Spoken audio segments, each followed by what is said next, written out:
El arranque. El arranque. Lo más destacado de la política, la economía, el deporte y el espectáculo. El arranque. En las mañanas. En las mañanas de Radio Sónica. De Radio Sónica.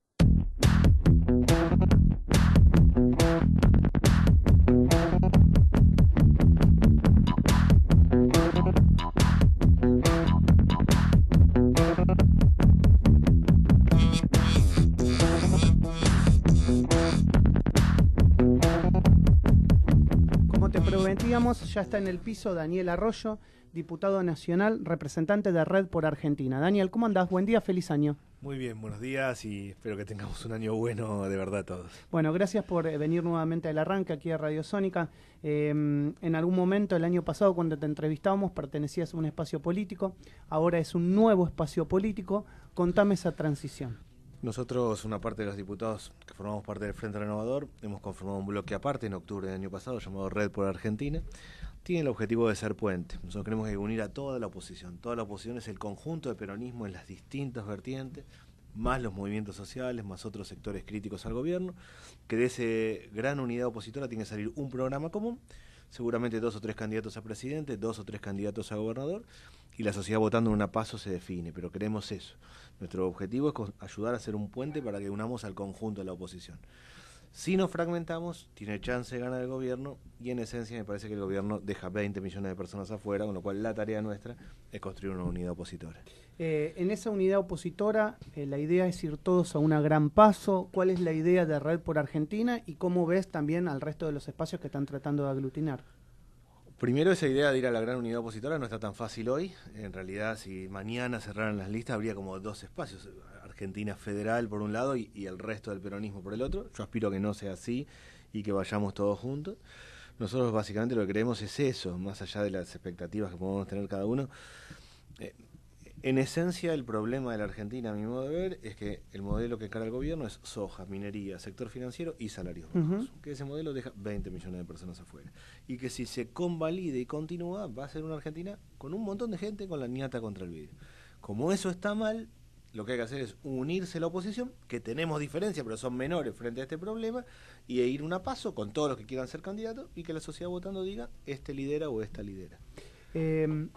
Muchos dicen, Mauricio Macri no vino a hacer esto, Mauricio Macri quería otra cosa, Mauricio Macri pensaba otra cosa en relación a lo que iba a ser su plan económico, y otros dicen, no, Mauricio Macri está haciendo lo que vino a hacer, tal vez gobernar para un sector de la sociedad a la cual él representa.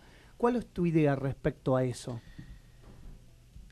Yo creo que el gobierno, en esencia, es gente que no estudió. O sea, que tiene una idea, pero una idea muy básica. Es como alguien que leyó los primeros 3 páginas de un libro. Dice, hay que exportar más, hay que cerrar las cuentas, hay que vincularse con el mundo, que es más o menos como decir, hay que lavarse la cara, hay que lavarse los dientes, hay que peinarse, está bien, pero no mucho más que eso. La idea original del gobierno era vincularse con el mundo y que el mundo nos iba a traer inversiones y que las inversiones iban a derramar sobre el empleo. Una idea absurda, cuando la Argentina se abre hacia el mundo, lo que termina es importando bondiola de Dinamarca o tomates de Chile, una idea absurda, pero una idea que además de ser absurda, de abrirse tontamente, hay que abrirse sí, pero no tontamente, además de ser absurda, deja de tener sentido a partir de que llega Trump y cierra el mundo. Con lo cual, creo que la idea que tiene el gobierno, por un lado, está equivocada. Además de tener una idea equivocada, a mí me parece que el gobierno es una estructura de negocios, porque no ha logrado controlar el precio de los alimentos en 3 años. Los que tienen que controlar el precio de los alimentos están del otro lado, tienen los intereses en los supermercados. Los que tienen que controlar los medicamentos están del otro lado. Los que tienen que controlar el precio del combustible libera el precio del combustible. Entonces me parece que es una mezcla de una idea equivocada. Yo creo que ellos creen en eso. A mi modo de ver está mal esa idea, pero es una idea equivocada y una estructura de negocio. La mezcla de esas dos cosas, más la corrida cambiaria, más el mundo que ha cambiado, nos generó un desastre grande a todos los argentinos. Recién hablaste de corrida cambiaria, obviamente también hay una honda preocupación en el sector empresario y también en la sociedad por el dólar, porque sube el dólar, suben los precios, y también se pidió un gran número de deuda externa en estos 3 años de gobierno de Mauricio Macri. ¿Qué va a pasar en el caso de que haya un nuevo gobierno o que siga el gobierno, pero ya no nos preste más el Fondo Monetario Internacional y tampoco nos prestan los privados, porque el riesgo país sube? Quien sea el próximo gobierno, aun si es el propio presidente, va a tener que renegociar el acuerdo con el Fondo Monetario. Eso está claro. No hay manera. El gobierno tomó 50.000 millones. Primero tomó un crédito de 50.000 millones de dólares al 2022. Después adelantó todo al 2019 y agregó 7.000 millones más. Todo eso se empieza a pagar a partir del próximo año. Quien sea, aún el propio gobierno, va a tener que renegociar con el Fondo Monetario. La Argentina no puede ir a un nuevo default. Ya tenemos historia de default, no podemos ir a un nuevo default, va a tener que renegociar con el Fondo Monetario. Segundo lugar, el próximo gobierno, y la verdad que este no lo haría, por eso hay un problema, tiene que desdolarizar las tarifas. Porque el tema central en la Argentina, nosotros vivimos en pesos y las tarifas están en dólares. Este gobierno va a ser recordado por haber dolarizado las tarifas, hacer lo que no se puede hacer en Argentina. Y tercero, el próximo gobierno tiene que generar un mecanismo para que no esté liberado el precio del combustible. En Argentina esto es así, sube el dólar, sube la leche, sube el pan.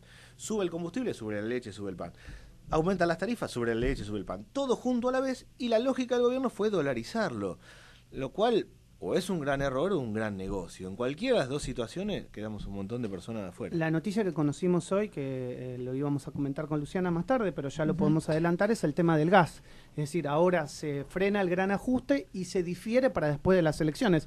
Pero en cualquier caso el problema lo tenemos después de diciembre. Sí, lo que se paga es lo mismo, lo que hay es una diferencia de fechas para que no haya tanta presión inflacionaria. Claro, no es así como lo describiste, ¿eh? El aumento está y es del 35, Claro. 35, no, buscaban que fuera el 30 y dijeron no, va a ser el 35. Ahora la pregunta es ¿cuándo te lo vamos a cobrar? Después. Sí, te vamos a dar changüí para pagarlo, pero el aumento está y es del 35. Ahora la pregunta es, con todo este panorama que vos describiste, está claro que estamos en el Titanic, está clarísimo. Pero yo veo también del otro lado de la oposición bailando en el Titanic. Están bailando. Ninguno dice, che, el barco se está hundiendo a los botes. ¿Cómo es el tema desde el otro lado de la oposición? ¿Dónde estamos parados? Primero yo creo que la oposición es parte del problema también, eso está claro. En Argentina no solo hay un enojo con el gobierno, hay un enojo con la política en general. Yo trato de ser una persona seria y no tengo la grieta en la cabeza, y trato de entender y avanzar. El problema de las tarifas puntualmente, más allá del 35% y que el radicalismo ahora le pidió que la bajaran, entonces van a una tarifa plana, es decir, aplanan la tarifa y te cobran más en verano y menos en invierno. Es que nadie sabe cuál es el costo de producir energía. Sí saben, Pino Solanes lo sabe claramente y los puso en el Congreso, bueno, es 1,3 centavos de dólar el millón de BTU. Bueno, ese es el costo. Eso es lo que, y justamente almorcé la semana pasada con Pino Solanes sobre esto. Entonces, lo que el gobierno nunca... Ahí quiere escucharlo a Pino. Y que el gobierno nunca ha planteado. Entonces, en esencia, la suba no tiene correlación con los costos porque nunca mostraron los costos. ¿Qué es lo que...? La última audiencia de gas, después de tanto lío, se llegó al 32% de aumento de gas, que terminó siendo 35%. Las empresas pedían 300%. Nadie sabe dónde está la estructura de costos, sobre qué base, cuánto hay que subsidiar y cuánto no. La energía no es un tema de mercado. Yo produzco sillas, hay otro que compito, la hago mejor o peor, es mi tema. La energía no, claramente la energía hace al desarrollo del país, hace a qué nivel de pobreza, qué nivel de actividad económica y cómo vamos a desarrollar en los próximos años. Bueno, la verdad es que lo que ha hecho con el gobierno actual, recibió un cuadro tarifario retrasado, sí, claramente el gobierno anterior hizo macanas con el tema energético, es evidente, ahora se pasó de rosca, nos desacomodó la vida, claramente, y los únicos que ganan son las empresas. Y verdaderamente en este aplanamiento que van a hacer, van a cobrar intereses también. No es solo que te lo paran, claro. Cobran intereses. Claro. O sea, ahí tenés el negocio financiero también. Luciana. Sí, yo te quería preguntar, siguiendo esta línea de la oposición, de cómo se conforma o no, vos bien decís que el peronismo está dividido quizás en lo que es Alternativa Federal y el resto del peronismo. ¿Qué fue lo que te llevó a distanciarte quizás del Frente Renovador? ¿En qué puntos no estabas de acuerdo? Que por eso te llevó a ser parte de Red por Argentina. Yo primero tengo la mejor opinión sobre Sergio Massa, claramente. Sergio Massa es una persona a la que se le acercaron en su momento José Manuel de la Sota y Roberto Lavagna. Eso solo habla de la calidad dirigente que es. Ahora, a mi modo de ver, si el gobierno deja 20 millones de personas afuera, no hay ninguna otra cuestión que no nos haga unirnos. Yo tengo diferencias respecto a lo que pasó y lo que hay que hacer con otro sector del peronismo, pero esas diferencias son menores frente a un problema y que acá te está quedando un montón de gente afuera. Entonces, en ese sentido, la diferencia principal es que yo creo que no hay que dividir, sino que hay que unir a todo el conjunto de la oposición, con dificultades, con miradas distintas, pero hay que unir a todo el conjunto de la oposición. No ese es el pensamiento general hoy. Yo aspiro que sí sea. Yo hablo con Sergio Massa y le digo, bueno, vamos, tenemos que construir una unidad verdaderamente. Gobernar en la próxima etapa va a ser complicadísimo, es un tema práctico esto. Gobernar va a ser gana el gobierno. gobierno, va a tener que convocar a otros. ¿Cómo va a gobernar sobre un esquema tan desacomodado? Esa es la diferencia principal, creo. Yo creo que en la Argentina las crisis sacan lo mejor, por espanto más que por otra cosa. Entonces, yo creo que vamos a terminar una gran unidad opositora por espanto, porque va a ser tan difícil gobernar, y que eso va a alumbrar, a mi modo de ver, algo bueno para la Argentina. ¿Y a quién ves como conductor de esa unidad opositora? Al que gane, la legitimidad te la dan las elecciones. Yo quisiera ser candidato a gobernador de la provincia de Buenos Aires, hay otro, vamos, se vota, cada uno plantea sus ideas, el que gana, que es la sociedad, está 3 pasos adelante de la política, va y dice, este lidera o esta lidera, el resto tendrá que acompañar. Hay que perderle miedo a las pasos, a las primarias, hay que ir, votar, cada uno plantea lo suyo y gana el que la sociedad definió que es mejor para esa etapa.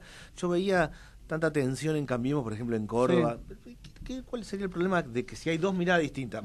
Se plantea una paso, la sociedad dice, bueno, a mí me parece excelente que este es mejor o aquel es mejor, y listo. Y el que pierde tiene que acompañar. Estamos compartiendo la mañana con Daniel Arroyo, tomando un mate acá con nosotros en el estudio. Él, recién lo dijo, él quiere ser candidato a gobernador de la provincia de Buenos Aires. Tiene una larga trayectoria él en materia de los ministerios de desarrollo social, puntualmente, tanto en la Nación como en la provincia de Buenos Aires. ¿Cómo ves el aspecto social en la provincia de Buenos Aires? ¿Crees que Vidal está bien enfocada en ese punto o tenés una gran crítica para hacerle? Desde tu experiencia y desde tu trayectoria. No, tanto Vidal como Carolina Stanley tienen un nivel de sensibilidad mayor que el gobierno nacional, eso es evidente. Ahora, en términos prácticos, nosotros la política social la estamos llevando al siglo XIX. ¿Qué es la política social hoy? Se desarman los programas de capacitación, de apoyo a jóvenes, de entrenamiento laboral, y se lleva el presupuesto de desarrollo social. Se desarma lo que tiene que ver con emprendimientos productivos, microcrédito, generación de actividades propias, y se lleva el presupuesto de desarrollo social. Desarrollo social arma bolsones de 9 productos de alimentos y entrega. En esencia, la política social hoy en Argentina es bolsones de alimentos. Solo asistencia alimentaria, sí, digamos. Tiene un sentido porque hay una crisis clara, grande, pero estamos yendo al siglo XIX. La primer política social que hubo en la Argentina en 1983 fue en las cajas PAM. Alfonsín armó cajas de alimentos y entregaba cajas de alimentos. Después hubo un gran ciclo de un montón de cosas distintas. Estamos volviendo para atrás. Más allá de la que le creo absoluta buena voluntad tanto a Vidal como a Stanley, objetivamente la política social está yendo al siglo XIX. Lo que está haciendo es tratando de que se alimenten lo básico. Y como hay tanta gente en los comedores y tanta dificultad, terminamos comiendo mal. Una señora que monta un comedor, se le viene gente de golpe, sale desesperada a comprar harina y fideo porque es lo más barato que hay, y termina comiendo toda harina y fideo. Ese chico come mal, como come mal, aprende mal, como aprende mal, se reproduce la pobreza en Argentina. Eso es, más allá de la voluntad, la política social. La política social está yendo al siglo XIX en Argentina y no es lo que hay que hacer. Algunos dicen que venga el gobierno que venga, bueno, obviamente hay que refinanciar con el Fondo Monetario Internacional, pero otros dicen hay que seguir por el camino de buscar el déficit cero. Si seguimos buscando el déficit cero, ¿se reactiva la economía? ¿Se puede hacer igual o no es tan importante tener el déficit cero? No es posible el déficit cero en Argentina. De ahí a que haya gastos por cualquier lado, hay un punto de equilibrio. Bien. ¿Qué es lo que está pasando hoy? El gobierno está achicando todos los gastos. Como achica todos los gastos, paraliza la actividad económica. Como paraliza la actividad económica, se le cae la recaudación. Como se le cae la recaudación, vuelve a achicar los gastos. Porque tiene que llegar al déficit cero, se le vuelve a caer la recaudación. Es como el perro que se busca un modo. Acá hay un problema básico. De ahí a decir que se puede gastar cualquier cosa, no. La Argentina tiene que tener responsabilidad. El Estado es un Estado excesivo. Hay que organizarlo de otra manera. Todo eso es claro en Argentina. Ahora, no es posible déficit cero. No hay manera. Y en realidad, esto es déficit cero primario para pagar los intereses de la deuda. El déficit real de este año va a ser 5 puntos en Argentina. ¿Qué es? Estamos achicándonos todos, achicándonos, con un único objetivo, que pagar los intereses de la deuda. Y un esquema de un Estado desacomodado. Doy un ejemplo, se debate, hay mucho, por el tema del 8 de marzo, se habla del tema de género, de violencia de género, de la situación de la mujer. Este año 2019, con todos los recortes que hay más presupuesto para remodelar la Casa Rosada y la Quinta de Olivo que para programas de violencia de género. O sea, hay mucho para rearmar en el Estado seriamente. Yo no creo en el déficit cero, sí creo que hay que encontrar un punto de equilibrio. En ese punto de equilibrio no tiene sentido que haya más presupuesto para remodelar Casa Rosada y Quinta de Olivo que para encarar el problema central de Argentina, que son los femicidios y la problemática de las mujeres. Si yo te doy a elegir un pañuelo, te pongo 2 pañuelos, uno verde y otro celeste, ¿cuál elegís? Yo voté a favor del aborto y por esta situación. Claramente yo tengo una historia religiosa, vengo de una cuestión religiosa.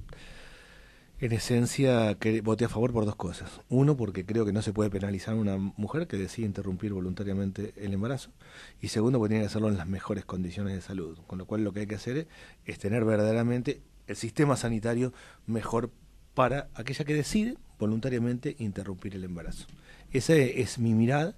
Entiendo bien las otras miradas. Cualquiera que vea lo que yo planteé ese día en el Congreso, fui muy respetuoso. No veo derechos y antiderechos. Veo una mirada de la salud pública, una mirada mía que independientemente de lo que yo creo, y le he recomendado a un montón de gente que me lo ha preguntado a lo largo de su vida, lo que creo es que la persona que decide interrumpir voluntariamente el embarazo por la razón que fuera, no puede ser penalizada, uno, dos, tiene que hacerlo en buenas condiciones sanitarias, y eso tiene que ver en esencia con despenalizar y pensar esto como una política de salud pública. Te hago preguntas de algunos dirigentes políticos puntuales y vos me decís qué pensás, si querés decirlo. De Cristina Kirchner. Cristina tiene algo que es rarísimo en la política y es que tocó el corazón de mucha gente. Yo voy a un barrio de kirchnerismo, voy a una plaza de kirchnerismo, voy a una escuela y hay un pibe de kirchnerista. Es muy difícil que alguien suceda. No conozco otra persona en los últimos años. Sí, al menos generacionalmente hablando. Esto hay en la historia. Sí. Bueno, eso es significativo. Mucho de lo que pasó en su última etapa de gobierno me parece que fueron errores económicos importantes. El último ciclo, del 2011 al 2015, objetivamente empeoró la situación social. Ahora, alguien que tocó el corazón de mucha gente... Uno de esos errores económicos fue el cepo, porque ayer se hablaba en un canal de televisión, estaba viendo a Fantino que decía que posiblemente si gana Cristina Kirchner volvería el cepo en la primera etapa. No, el cepo fue un error. Nosotros estamos mambiándonos de un lado al otro. Del cepo a la nada misma tiene que haber un punto de equilibrio. Volver a poner el cepo no tiene sentido. Abrir y que cada uno se lleve los dólares que quiere, tampoco. Ese punto de equilibrio hay que encontrar. El gobierno anterior puso el cepo cambiario, evitó, no te permitía exportar si no importabas, armó las de High, que era todo un sistema muy complejo, armó todo un sistema básicamente muy complicado cuando se le estaba desacomodando la situación económica. No hay que volver a poner el cepo cambiario, sí hay que encontrar un esquema razonable. ¿Qué pasó en la Argentina? Con el actual gobierno se le fugaron las divisas, vinieron divisas y se le fueron todo. El propio presidente del Banco Central anterior, Caputo, decía, pero déjenme intervenir porque te están llevando todos los dólares. Bueno, tiene que haber un punto, el Estado soberano tiene que tener un punto de equilibrio, que no es el cepo, pero sí tiene que establecer criterios. ¿Roberto Labaña? A mí me parece, yo cuando era viceministro de la Nación, Roberto Labaña era ministro de Economía, y yo trabajaba todo un tema de crédito para los sectores pobres, y tenía un fondo fiduciario que estaba en economía. Entonces me inventaba temas para ir a hablar con él, 2 minutos de temas menores, y me quedaba 1 hora escuchándolo. Yo lo respeto mucho, verdaderamente. Es una persona que realmente le puso el cuerpo y racionalidad a una época de crisis muy fuerte en Argentina, y me parece que le hace bien que participe en la actividad política. Es una persona apta para gobernar Argentina, sin lugar a dudas. Me gustaría que se conforme una gran unidad opositora, pero tengo la mejor opinión de Roberto Labaña. Vos sabés que Labaña ayer se fue a almorzar con Tinelli. Tinelli devenido en una especie de Mirta Legrand, tema aparte, dejémoslo ahí a Tinelli, no hablemos de Tinelli. Pero sí, Labaña, y mirá lo que salió a decir, que Macri dejara una herencia peor que la del kirchnerismo. Y yo creo que sí, en términos de pobreza, en términos de desocupación, en términos de desigualdad, de endeudamiento, claramente es peor que la del kirchnerismo. ¿Cómo va a ser? Dentro de 20 años, cuando ya nadie se acuerde de Cristina y de Macri, cuando un pibe de 4º grado dentro de 20 años lea un libro de historia argentina, ¿qué va a leer de este gobierno? 3 cosas. Que endeudó al país en 157.000 millones de dólares de deuda, que dolarizó las tarifas y liberó el precio del combustible. Lo que va a pasar en la historia de este gobierno es todo negativo. Hizo cosas que desestructuran, que aumentan la desigualdad, le transfirió recursos de los que menos tienen a los que más tienen. Objetivamente la herencia va a ser peor, no tengo dudas de eso. ¿Qué pensás de una colega tuya como Elisa Carrió? Complejo. Elisa Carrió, con sus más y con sus menos, le hace bien a la democracia, me parece a mí. Y le hace bien al gobierno porque lo chusea por el lado republicano, que en mi modesta opinión el gobierno no tiene ni cerca. Con lo cual es mejor que esté Elisa Carrió que no esté, sí. Me parece que en ese medio después dice cosas razonables y cosas no razonables. Siempre ha tenido una actitud muy positiva ella conmigo, siempre ha hablado bien de mí. Con más y con menos le hace bien a la democracia y le hace bien al gobierno. Increíblemente, Elisa Carrió le cree al gobierno valores republicanos. Yo no lo creo, no le creo, pero creo que ella, hinchando, insistiendo, va por ese lado y aporta. 2 temas para liberarte, porque me imagino que tenés también una agenda apretada. ¿Qué pensás de los cuadernos o de la fotocopia de los cuadernos, como le quieras llamar vos, ¿Y qué pensás, por otro lado, de la causa que están hablando otros medios como C5N, que es la causa Stornelli? ¿Qué pensás de ambas causas? A mí me parece que los gobiernos reflejan algo que es muy evidente, y es que hubo un sistema de corrupción a través de la obra pública. No un caso suelto de un funcionario. Eso existió para vos. Un sistema de corrupción, claramente. Y ese sistema de corrupción cruzó distintas áreas del Estado. Respecto de lo de D'Alessio, a mí primero me impacta por las ramificaciones, por cómo uno va, viene. Es muy raro lo que pasa con lo de D'Alessio. La verdad que Y no dejan de sorprender los WhatsApp, ¿no? No deja de sorprender, no deja de sorprender la liviandad. Todo el mundo habla de un agente inorgánico de los servicios. A mí todo eso primero me sonaría más ciencia ficción de entrada. Si me dijeran que esto pasa en Suiza, diría es una novela que están haciendo. Parecía que mucho de eso es real. Entonces lo sigo con mucha atención. Me parece a mí, básicamente, que en la próxima etapa y la próxima campaña el tema corrupción va a ser un tema central. Un tema económico, es evidente, la situación económica está complicada, pero es un tema central de corrupción. Y que la Argentina tiene que ir a un esquema de gente más honesta, claramente, tiene que gobernar gente más honesta. Yo puedo simplemente dar mi ejemplo de cómo yo entiendo la honestidad. Yo estuve 7 años en el gobierno. Firmé cheque por 18.000 millones de pesos y me fui en el 2009. Multiplicado por la inflación de hoy sería un montón de guita. Lo hice muy brutalmente, honestamente. Por dos cosas. Una, por una cuestión religiosa. Pero más allá de eso, porque yo me hice este planteo antes de entrar al gobierno. Mi capital es mi nombre. Yo no quiero que nadie hable mal de mí. Yo soy un nombre. Entonces quiero estar bien.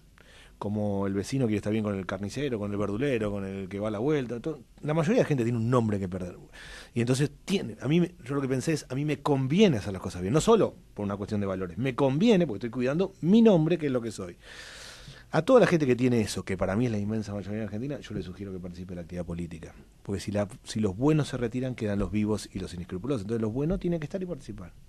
Daniel, gracias por venir a la mañana de Radio Sónica, como siempre, tan amable, tan gentil, y la verdad que eso uno lo valora desde el punto de vista periodístico, que te acerques a hablar con la gente, con los oyentes. Gracias a ustedes.